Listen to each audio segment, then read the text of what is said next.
semuanya, perkenalkan nama aku Salwa Alexananda. Aku dari Sarjana Kebidanan tingkat 1. Hari ini aku akan menjelaskan tentang sistem imun. Sistem imun itu berfungsi untuk mempertahankan tubuh dari invasi mikroorganisme dan kanker. Sistem ini terdiri dari sel dan molekul yang mampu mengenali serta mengintimidasi makhluk dan benda asing apapun yang masuk ke dalam tubuh. Lalu, respon imun itu terbagi menjadi dua, yaitu yang pertama adalah rekognisi atau sebagai pengenalan. Nah, dalam sistem imun rekognisi ini, dia itu mengenali benda asing atau patogen yang masuk dan membedakan hasilnya dari luar maupun dalam tubuh. Yang kedua adalah respon efektor. Setelah mengenali sistem imun memanggil sel dan molekul untuk memberikan respon. Respon imun bersifat unik untuk setiap patogen. Contohnya, respon terhadap virus corona beda banget dengan respon terhadap virus influenza. Lalu, respon imun ini terbagi menjadi dua jenis utama. Yang pertama adalah imunitas alami. Respon ini itu yang sudah ada sejak lahir dan tidak spesifik. Imunitas spesifik adaptif yang kedua adalah respon yang lebih cepat, besar, dan memiliki sifat memori. Artinya, tubuh sudah mengenali patogen yang menyerang sebelumnya. Yang ketiga adalah imunitas alami, merupakan garis pertahanan pertama tubuh yang melindungi dari benda asing. Tidak spesifik, artinya semua patogen yang masuk akan ditangkap terlebih dahulu oleh sistem ini.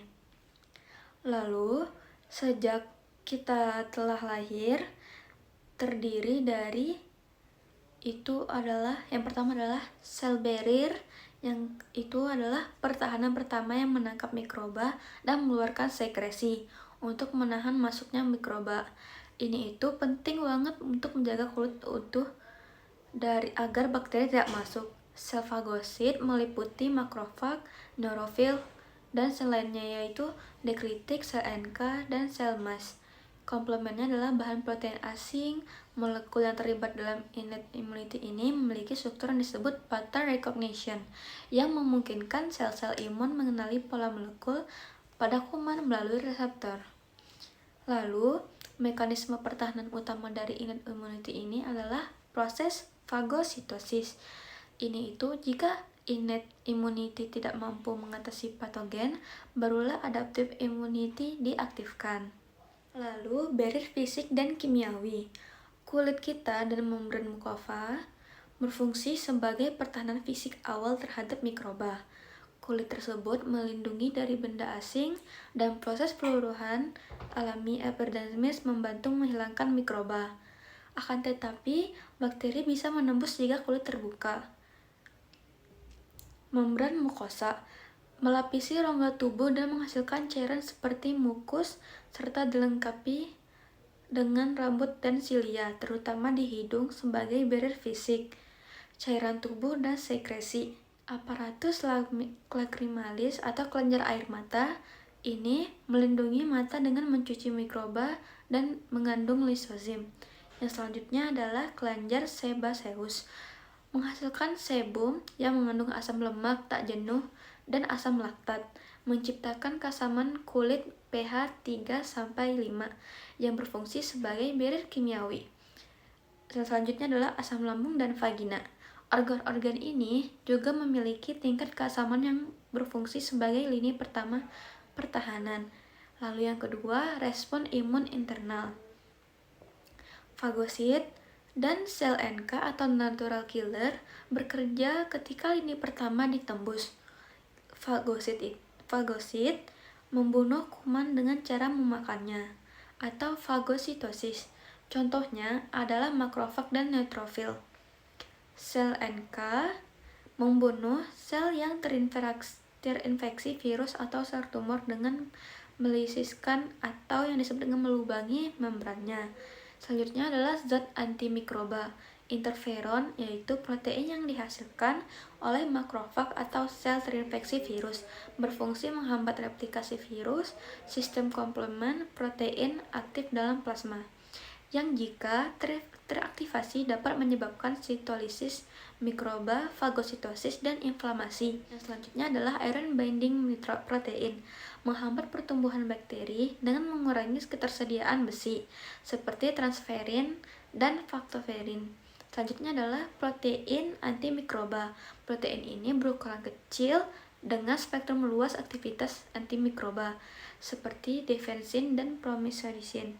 Inflamasi atau peradangan merupakan reaksi pembuluh darah di sekitar area yang refleksi pembuluh darah mengalami dilatasi. Untuk mendatangkan sel-sel darah, khususnya neutrofil, ke lokasi infeksi, inflamasi memiliki dua fungsi utama, yaitu membantu membunuh patogen dan memperbaiki sel yang rusak. Yang selanjutnya adalah ciri-ciri inflamasi meliputi kemerahan, panas, nyeri, dan bengkak. Demam, yang selanjutnya adalah demam, bagian dari respon inflamasi dan pertahanan tubuh. Lalu, imunitas adaptif memiliki kemampuan unik untuk mengenali dan mengingat patogen atau kuman penyebab penyakit tertentu. Ini seperti memiliki perpustakaan memori tentang semua musuh yang pernah menyerang tubuh, sehingga respon di kemudian hari akan jauh lebih cepat dan kuat. Perbedaan utama dengan imunitas alami, yang pertama adalah bayangkan jika imunitas alami sebagai barisan, lalu pertahanan pertama yang langsung menyerang tanpa pandang bulu. Sementara itu, imunitas adaptif adalah pasukan khusus yang dilatih untuk menyerang target spesifik. Sangat spesifik, seperti imunitas adaptif ini tidak menyerang semua jenis kuman, tetapi ia mampu mengenali satu jenis antigen atau disebut dengan molekul unik dari kuman dari satu jenis kuman tertentu. Misalnya, jika Anda terkena infeksi virus cacar air, imunitas adaptif Anda akan membentuk pertahanan spesifik hanya untuk virus cacar air tersebut, bukan virus flu ya. Yang selanjutnya adalah memori imunologis. Ini adalah fitur paling menakjubkan dari imunitas adaptif. Setelah tubuh terpapar suatu patogen, sel-sel imunitas adaptif akan mengingat patogen tersebut. Jika patogen yang sama menyerang lagi di kemudian hari, respon imun akan jauh lebih cepat, kuat, dan efektif. Inilah mengapa kita biasanya hanya terkena penyakit tertentu sekali seumur hidup, contohnya cacar air. Atau mengapa vaksin bekerja. Peran sentral limfosit. Pemain utama dalam imunitas adaptif adalah limfosit. Jenis sel darah putih yang sangat penting, ada dua jenis limfosit utama, yaitu adalah limfosit B. Limfosit B ini berfungsi sebagai pabrik antibodi. Ketika limfosit B mengenai patogen, ia akan berubah menjadi sel plasma yang memproduksi antibodi. Antibodi inilah yang adalah protein khusus yang menempel pada patogen dan menetralkannya atau menandainya agar dihancurkan oleh sel imun lainnya. Limfosit B ini matang di sumsum tulang.